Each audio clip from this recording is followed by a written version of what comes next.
what I was doing was working 90 hours a week and earning just enough money to pay the bills on the house. I had nothing spare.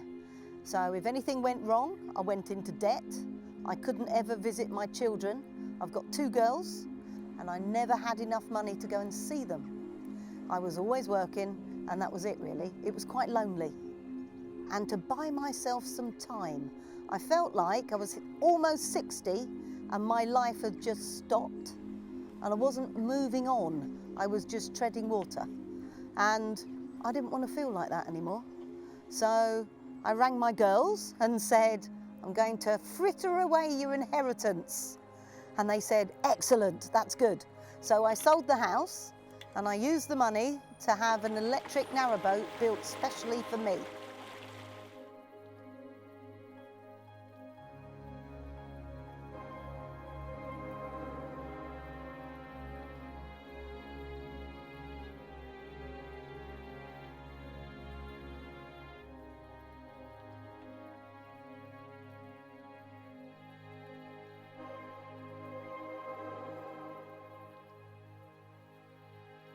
I live on a 57-foot, 6'6" wide, made of steel electric narrowboat.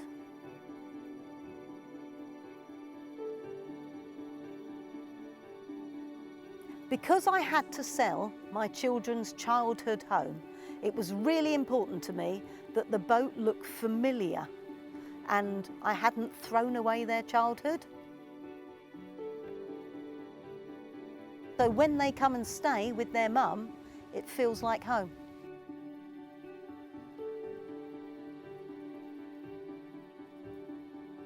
And what I wanted to do was try and live more sustainably.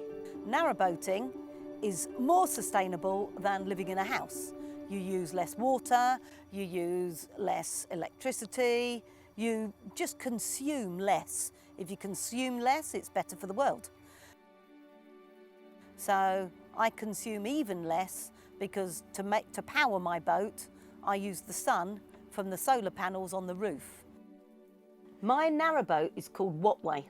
You measure electricity in watts and amps. So I've tried to get the electricity in the name of the boat.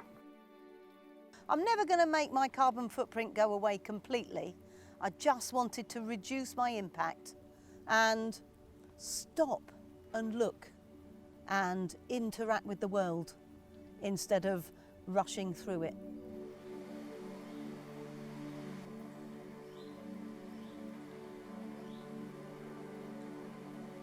I'm much better than I was when I was in a house. The community living on boats is filled with helpful and really caring individuals who support each other. I've met some incredible people and even learned useful skills like using willow as an alternative to aspirin. Nothing is instant on a boat. You've got to plan everything in advance. Living on a boat excludes the possibility of instant gratification. You need patience and taking your time in absolutely everything you do. It's physically demanding, but once you've done it, it's also a sense of achievement. The tides, the water levels, and the weather, everything keeps you on your toes all the time. Navigating through water currents can be really challenging, especially when the current speeds up your boat. You have to be really careful and mindful of how you use your electricity. Water supply has to be planned way in advance, or else you're going to run out. Last summer was incredibly hot. Because it was so hot, many of the canals last year had to have restricted movements on them. Some of the lock flights were closed, so you couldn't move around the system as you would do normally because it was running out of water. The reservoirs were empty, so therefore there was no water to put back in the system. So if it all flowed down to the bottom, it wasn't at the top, so they had to close that part of the system. So, and that's climate change. That's why that's happened.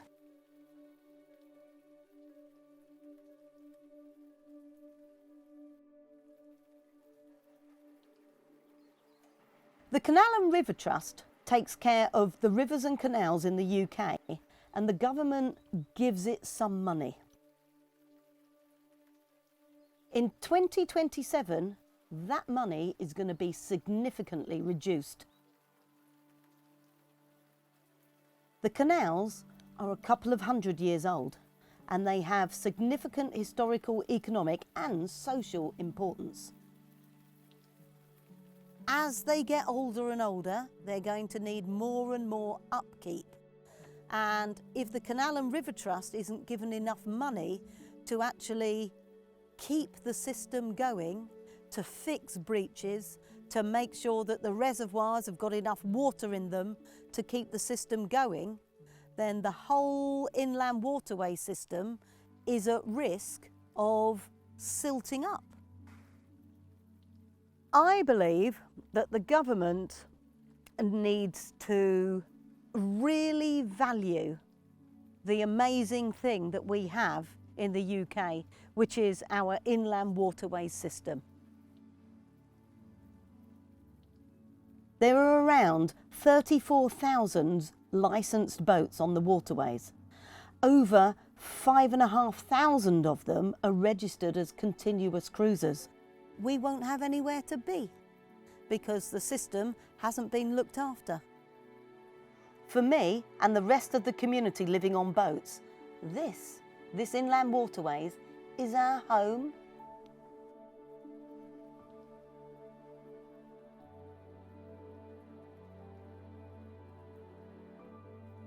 Since living on a boat, I've discovered that I've got time, and I've got time to act on things that I think are important. So last winter, I saw an advert saying help for all UK households. The bills for everybody's gas and electricity have more than doubled. Nobody could afford to heat their homes. They were choosing to either heat or eat. And that was very true for me as well. So I thought, fantastic, the UK government's going to help me. So I applied and they said, oh, you can't have any money because you are a continuous cruiser. Now, I've never been militant in my life, but that made me cross. I might be floating, but I'm still a UK household. So I decided to start a flotilla. I put on social media, hello, I'm Anita, and I live on an electric narrowboat. This is a call to action. Unfortunately, lots of people got in contact saying, I'm with you in spirit, but I can't afford the diesel because diesel had gone up massively. One other boat came with me, whereupon we were given a petition that was online and we handed that into the government. 6,000 names, all showing it's not fair that people on boats haven't had their money. Go on then, knock. With the knocker? Yeah. I'm going to turn, as soon as it starts to put you on video. Hi. Hello. I'm at number 10. Just handed in a petition. I'm not expecting anything to happen, but I just wanted to try and say, this isn't fair.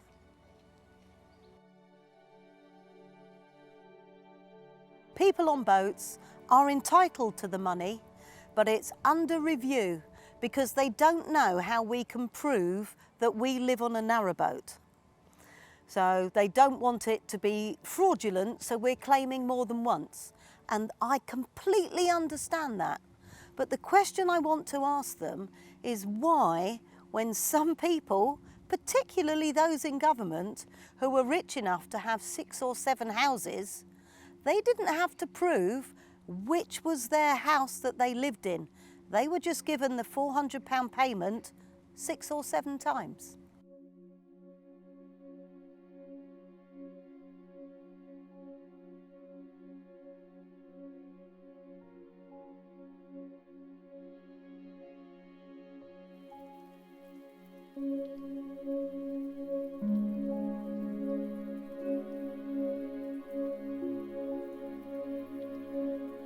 The best part is to be so close to nature. It's quiet and just you can almost feel the plants growing. Just being happy that I've got time to watch. I've been reciting a poem. What is this life if without a care there is no time to stand and stare? I've now got time to stand and stare. I just enjoy being. I was a human doing, and now I'm a human being.